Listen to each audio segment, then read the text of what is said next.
El día en que todo cambió no parecía especial. Era una tarde gris, con el cielo cubierto por nubes pesadas que parecían aplastar la ciudad. La gente caminaba deprisa, resguardándose bajo paraguas o corriendo entre los edificios como si el tiempo los persiguiera. Para Daniel, sin embargo, el tiempo ya no significaba nada. Había pasado los últimos 10 años construyendo una vida que, en teoría, cualquiera envidiaría. Era exitoso, tenía dinero, una agenda llena de compromisos importantes y un nombre que abría puertas sin esfuerzo. Pero cada noche, al regresar a su apartamento impecable y silencioso, el eco de su propia soledad era ensordecedor. Ese día, sin razón aparente, decidió no ir a la oficina. Caminó sin rumbo durante horas, dejando que la lluvia lo alcanzara sin intentar evitarla. Sentía que algo dentro de él se había apagado hacía mucho tiempo, y ya ni siquiera recordaba cuándo. Fue entonces cuando vio el café. Era pequeño, casi escondido entre dos edificios antiguos. La luz cálida que salía por sus ventanas contrastaba con la frialdad de la calle. Sin pensarlo demasiado, empujó la puerta y entró. El aroma a café recién hecho lo envolvió de inmediato. Era acogedor, tranquilo, distinto. Se quitó el abrigo mojado y se sentó junto a la ventana, observando las gotas deslizarse lentamente por el cristal, como si cada una llevara una historia que nunca sería contada. Pidió un café, pero apenas lo tocó. Fue entonces cuando lo vio. Un niño, sentado solo en una mesa cercana. Tendría unos 8 o 9 años. Vestía ropa sencilla, un poco gastada, y tenía un cuaderno viejo frente a él. Dibujaba con una concentración tan profunda que parecía ajeno al mundo. Su pequeño ceño fruncido y la forma en que sostenía el lápiz reflejaban una seriedad inusual para su edad. Daniel no pudo evitar observarlo. Había algo en él, algo que no lograba identificar, pero que lo inquietaba. El niño levantó la mirada de repente, como si hubiera sentido los ojos de Daniel sobre él. Sus miradas se encontraron, y en ese instante, el tiempo pareció detenerse. No fue una mirada incómoda ni tímida. Fue directa, profunda, como si el niño pudiera ver más allá de lo evidente. Daniel apartó la vista por un segundo, pero algo dentro de él lo empujó a hablar.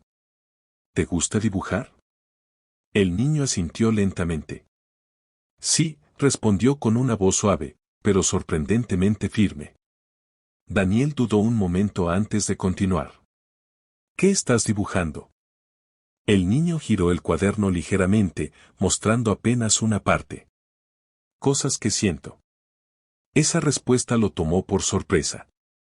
¿Y qué sientes? El niño bajó la mirada, apretando el lápiz entre sus dedos. Muchas cosas, pero no siempre sé explicarlas. Daniel sintió algo extraño en el pecho. Era una mezcla de incomodidad y reconocimiento. Se levantó sin pensarlo y pidió 2 chocolates calientes.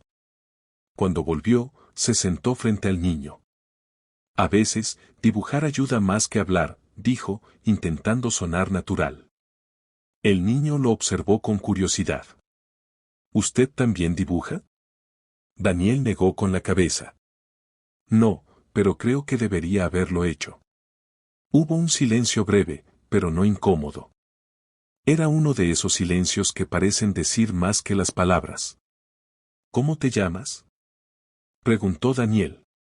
Mateo. Yo soy Daniel. Mateo asintió, como si ese dato no fuera particularmente importante. ¿Vienes aquí todos los días? Preguntó Daniel. Cuando puedo. ¿Y tus padres? La pregunta salió sin pensar, pero al instante se arrepintió. Mateo se quedó quieto por un segundo. ¿No vienen? Daniel sintió un nudo en la garganta. ¿Y vives con alguien? Con mi tía, pero trabaja mucho. No había que decir más. La forma en que lo dijo lo explicaba todo. Daniel miró su taza, sintiéndose de repente incómodo con su propia vida. Él tenía todo lo que Mateo no tenía, y aún así, era incapaz de sentirse completo. ¿Y por qué vienes aquí?, preguntó. Mateo levantó la mirada, esta vez con una pequeña chispa en los ojos. Porque aquí puedo imaginar que no estoy solo.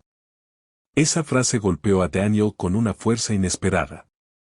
Durante años, él también había estado rodeado de gente, de reuniones, de conversaciones superficiales, y aún así, se había sentido completamente solo. A veces, dijo Daniel lentamente, estar solo no significa que no haya nadie. Mateo lo miró fijamente. Entonces, ¿por qué usted parece tan triste? La pregunta fue directa. Honesta. Sin intención de herir. Pero lo hizo. Daniel abrió la boca para responder, pero ninguna palabra salió. Porque, en el fondo, no tenía una respuesta. Por primera vez en mucho tiempo, alguien lo había visto de verdad. Y ese alguien era un niño desconocido. El resto de la tarde pasó de una forma que Daniel no habría podido explicar. Hablaron de cosas simples, dibujos, historias inventadas, sueños. Mateo le mostró varios bocetos, casas, árboles, personas bajo la lluvia, todos con un detalle sorprendente. Pero había algo en común en todos ellos. Soledad. Cuando finalmente la lluvia se detuvo, Daniel miró el reloj y se sorprendió. Habían pasado horas. Tengo que irme, dijo Mateo, guardando su cuaderno. Daniel sintió algo extraño. No quería que ese momento terminara. ¿Vas a volver mañana? Mateo se encogió de hombros. Tal vez. Antes de irse, arrancó una hoja del cuaderno y se la entregó.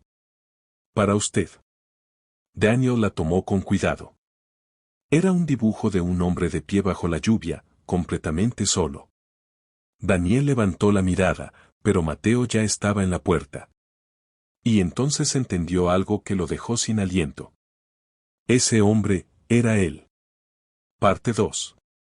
Daniel no durmió esa noche. El dibujo de Mateo permanecía sobre la mesa, como un espejo que reflejaba algo que él había intentado ignorar durante años. Cada línea, cada sombra, parecía contar una historia que Daniel nunca había tenido el valor de enfrentar. Se levantó varias veces durante la madrugada, caminando de un lado a otro en su apartamento silencioso. Por primera vez, ese lugar no se sentía como un refugio, sino como una jaula. A la mañana siguiente, canceló todas sus reuniones. No sabía exactamente por qué, pero tenía una necesidad urgente de volver a ese café. Cuando llegó, su corazón latía más rápido de lo normal. Miró alrededor, buscando con la mirada. Y ahí estaba. Mateo, en la misma mesa, con el mismo cuaderno. Daniel sintió un alivio que no esperaba. Pensé que no vendrías, dijo, acercándose. Mateo levantó la mirada y sonrió levemente. Yo pensé lo mismo. Esa simple frase marcó el inicio de algo nuevo. Los días se convirtieron en semanas. Daniel empezó a reorganizar su vida sin darse cuenta. Reducía horas de trabajo, cancelaba compromisos innecesarios, todo para pasar tiempo en ese pequeño café. Pero no era solo por Mateo. Era por cómo se sentía cuando estaba allí. Por primera vez en mucho tiempo, no necesitaba fingir. No tenía que ser el hombre exitoso, el líder, el que siempre tenía respuestas. Podía ser simplemente Daniel. Mateo empezó a confiar en él. Le hablaba más, le mostraba sus dibujos, le contaba pequeñas historias de su día. Y Daniel, poco a poco, comenzó a hacer lo mismo. Un día, Mateo le mostró un nuevo dibujo. Era el mismo hombre bajo la lluvia, pero esta vez, había una pequeña figura acercándose a él. Ese es usted, dijo Mateo. Daniel lo observó en silencio. ¿Y tú?, preguntó. Mateo tomó el lápiz y señaló la pequeña figura. Aquí, llegando. Daniel sintió que algo dentro de él se rompía y al mismo tiempo se reconstruía. No fue un momento dramático. No hubo lágrimas ni palabras grandiosas. Fue algo más profundo. Una certeza. No podía seguir viviendo como lo había hecho hasta ahora. Ese mismo día, tomó una decisión. No fue impulsiva, pero sí definitiva. Empezó a cambiar su vida. Renunció a proyectos que ya no le importaban, delegó responsabilidades y comenzó a invertir su tiempo en algo que nunca antes había considerado: ayudar. Primero fue con Mateo. Se aseguró de que tuviera lo necesario: materiales para dibujar, apoyo escolar, incluso empezó a hablar con su tía. Pero luego, se dio cuenta de algo. Mateo no era el único. Había muchos niños como él. Niños invisibles. Niños que necesitaban algo más que dinero. Necesitaban ser vistos. Meses después, Daniel abrió un pequeño espacio. No era lujoso ni perfecto, pero era cálido. Un lugar donde los niños podían ir después de la escuela, dibujar, aprender, hablar o simplemente sentirse acompañados. Mateo fue el primero en llegar. Y poco a poco, llegaron más. Una tarde, Daniel se quedó en la puerta observando. Escuchaba risas, conversaciones, el sonido de lápices sobre papel. Y entonces lo vio. Mateo, sentado en el suelo, rodeado de otros niños, enseñándoles a dibujar. Sonreía. Una sonrisa real. Daniel sintió algo que nunca había sentido antes. No era orgullo. No era éxito. Era algo mucho más simple y mucho más poderoso. Propósito. Se acercó lentamente. Oye, Mateo, dijo. El niño levantó la mirada. Sí. Gracias. Mateo frunció el ceño. ¿Por qué? Daniel sonrió. Por encontrarme. Mateo lo miró en silencio por un momento, y luego sonrió. Usted también me encontró a mí. Daniel negó suavemente. No, tú llegaste primero. Esa noche, mientras cerraba el lugar, Daniel miró alrededor. Ya no había silencio. Ya no había vacío. Solo vida. Y entendió algo que jamás había comprendido antes. No fue el dinero, ni el éxito, ni las metas alcanzadas lo que cambió su vida. Fue un niño. Un niño con un cuaderno viejo y un lápiz gastado. Y lo más increíble es que no hizo nada extraordinario. Solo apareció en el momento exacto.